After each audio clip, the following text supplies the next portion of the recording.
Wilujeng pepanggihan para kanca sedaya, bertemu lagi di channel kami. Kali ini kita akan belajar tentang aksara swara. Dalam bahasa Indonesia adalah huruf vokal. Tapi terlebih dahulu silakan like dan subscribe untuk pengembangan channel ini agar kita semuanya bisa belajar aksara Jawa dengan tekun.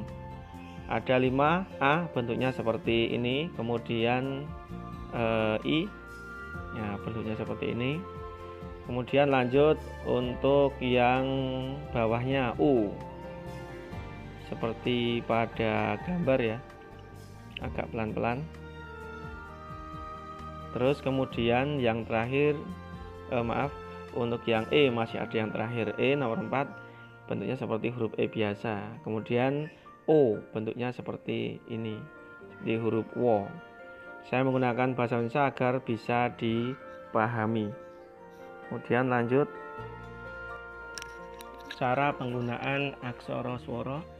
Aksara swara digunakake kanggo nulis aksara vokal. Ini maksudnya huruf vokal digunakan untuk menulis huruf vokal yang menjadi suku kata. Mligi itu artinya khusus, tembung yang atau kata yang dari mancanegara, monco itu ya.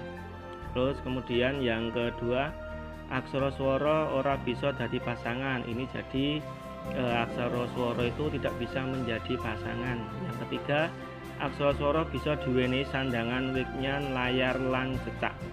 Ya, bisa diberikan wignan, layar dan cecak. Sekarang untuk tulodo atau contohnya Ethiopia.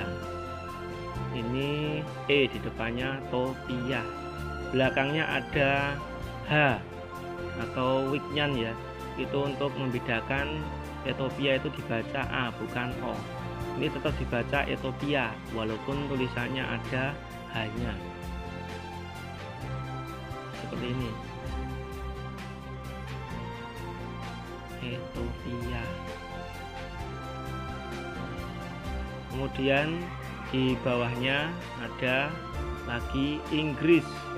Huruf I, aksara swara, kemudian nah ini keliru nih, kurang wulu I-nya, Inggris. Demikian tadi belajar aksara swara, semoga kita semuanya bisa memahaminya.